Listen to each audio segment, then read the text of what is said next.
ታይም መጽሔት ኢትዮጵያዊውን ዶክተር ቴድሮስ አድሃኖም የ2025 የዓለማችን 100 ተጽዕኖ ፈጣሪ ሰዎች ዝርዝር ማዕከል አካተተ። ዶክተር ቴድሮስ አድሃኖም ይህንን አስመልክቶ በማህበራዊ ትስስር ገጻቸው ባሰፈሩት ጽሑፍ በዝርዝሩ ውስጥ መካተት ጤና ለሁሉም የሚለውን ዓላማ ለማሳካት ቀን ከሌት በከተማ በገጠር እንዲሁም ግጭቶች በሚካሄዱባቸው አካባቢዎች ስራቸውን ለሚሰሩ የሙያ አጋሮቼ እውቅና የሚሰጥ ነው ሲሉ አስታውቀዋል።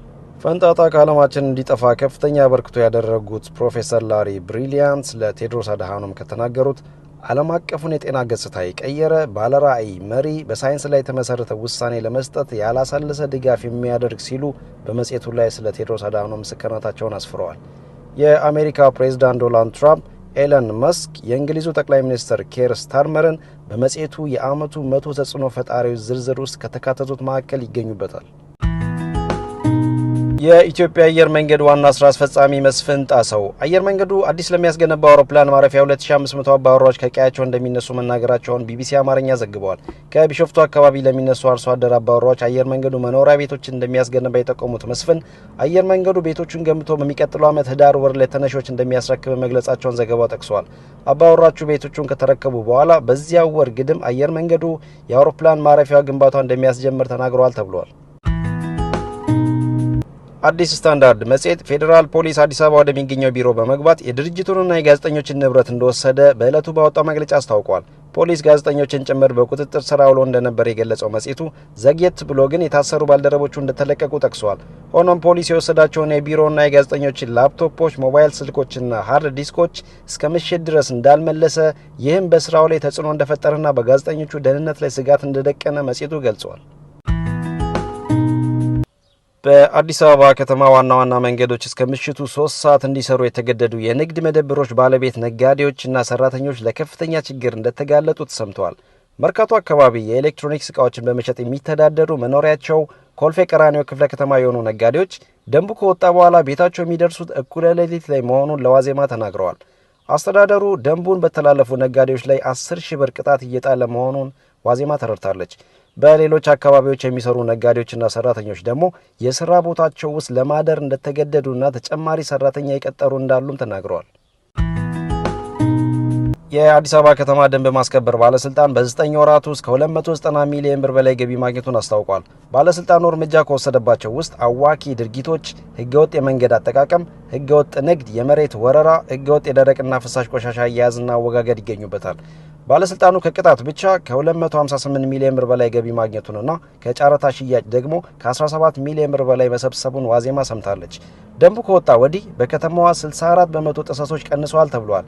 መስሪያ ቤቱ በህገወጥ የመንገድ አጠቃቀም ላይ ብቻ 7133 እርምጃዎችን እንደወሰደም ገልጿል።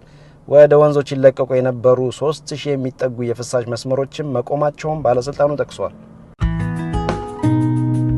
የኢትዮጵያ ሰብአዊ መብቶች ጉባኤ መንግስት በአማራና ኦሮሚያ ክልሎች ግጭቶችን በድርድር እንዲፈታ ጠይቋል። ድርጅቱ የግጭቱ ተሳታፊ አካላት በግጭት አውድ ዓለም አቀፍ የሰብአዊ መብቶችና የሰብአዊነት ህግጋትን ከመጣስ እንዲቆጠቡ፣ በሲቪሎች ህይወትና አካልና ንብረት ላይ ጥቃት ከማድረስና በህፃናትና ወጣቶች የመማር መብት ላይ ገደብ ከመጣል እንዲቆጠቡ ጥሪ አድርገዋል።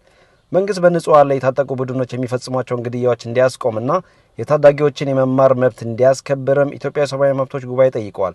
ኢትዮጵያ ሰብአዊ መብቶች ጉባኤ ይህንን ጥሪ ያቀረበው በክልሉ በታጠቁ ቡድኖች ጫና ምክንያት ተማሪዎች በነጻነት ትምህርታቸውን መከታተል ከማይችሉበት ደረጃ መድረሳቸውን በመጥቀስ ነው።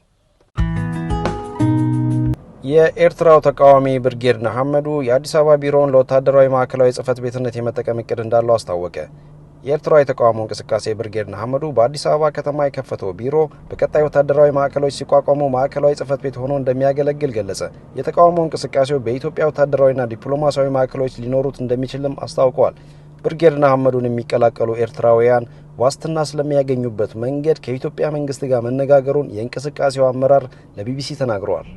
የኤርትራው ፕሬዝዳንት ኢሳያስ አፈወርቂን መንግስት ከስልጣን ለማውረድ የሚንቀሳቀሰው ብርጌድ ንሓመዱ በአዲስ አበባ ከተማ 22 ተብሎ በሚጠራው አካባቢ በሚገኝ አንድ ህንፃ ላይ የከፈተውን ጽህፈት ቤት ስራ ያስጀመረው ባለፈው የካቲት አጋማሽ ነበር። የጽህፈት ቤቱን የምርቀት ስነ ስርዓት በሚያሳይ ቪዲዮ ላይ የብርጌድ ንሓመዱ አመራሮች የቢሮ መከፈት ለእንቅስቃሴው እጥፋት እንደሆነ ሲናገሩ ተደምጠዋል። እንቅስቃሴውን ከፊት ሆነው ከሚመሩ ግለሰቦች አንዱ የሆኑት አቶ በየነ ገብረ እግዚአብሔር ጽህፈት ቤቱ ተበታትኖ ለቆየው የብርጌድ ንሓመዱ እንቅስቃሴ አንድ መገናኛ ማዕከል እንደሆነ ገልጸዋል።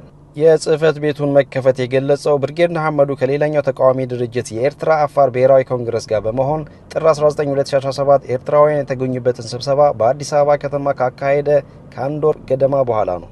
የብርጌድ ንሓመዱ የዲፕሎማሲ ኃላፊ የሆኑት አቶ በየነ ገብረ እግዚአብሔር ከዚህ ቀደም በምዕራባውያን ሀገራት ሲከናወን የነበረውን የተቃውሞ እንቅስቃሴ ከሌሎች ሀገራት በተለየ መንገድ በኢትዮጵያ መጀመሩን ለቢቢሲ ተናግረዋል። የእንቅስቃሴው ተወካዮች ከኢትዮጵያ መንግስት ባለስልጣናት ጋር ንግግር ማድረጋቸውን የሚገልጹት አቶ በየነ ለኢትዮጵያ መንግስት ያቀረብነው ጥያቄም በኤርትራ ስር ነቀል ለውጥ እንደምናካሄድ ነው ብለዋል። በደብረጽዮን ገብረ ሚካኤል የሚመራው ህወሓት ፌዴራል መንግስት የትግራይ ግዛቶችን በኃይል የያዙ የታጠቁ ኃይሎችን በአስቸኳይ እንዲያስወጣ ዛሬ ባወጣው መግለጫ ጠይቋል። ቡድኑ የትግራይን መሬት በኃይል የተቆጣጠረው አካል የተከዜ ዘብ የሚላቸውን አዳዲስ ታጣቂዎች እያስመረቀ በትግራይ ላይ የጦርነት ነጋሪት እየጎሰመ ይገኛል በማለትም ከሰዋል። ይህ አይነቱ ድርጊት የፕሪቶሪያውን የግጭት ማቆም ስምምነት ሙሉ በሙሉ የሚጻረርና ዘላቂ ሰላም እንዳይመጣ እንቅፋት የሚፈጥር ነው በማለትም ቡድኑ አስጠንቅቋል። የአፍሪካ ህብረት ፓናል በአፋጣኝ ተሰብስቦ በፕሪቶሪያ የግጭት ማቆም ስምምነት አጠቃላይ አፈጻጸም ላይ እንዲወያይም ቡድኑ ጠይቀዋል። ስምምነቱ ሙሉ በሙሉ ተግባራዊ ባለመሆኑ የህዝብ ሞት፣ ስቃይና ሰቆቃ እንደቀጠለ ይገኛል ብለዋል። የፕሪቶሪያ ስምምነት ባለፉት 2 ዓመታት ለትግራይ ህዝብ ትርጉም ያለው ለውጥ አላመጣም ያለው ፓርቲው የታጠቁ ኃይሎች በኃይል በያዟቸው የትግራይ ግዛቶች አሁንም ወገኖቻችን እየተገደሉ፣ እየተፈናቀሉ፣ እየታሰሩና እየተሰቃዩ ይገኛሉ ብለዋል።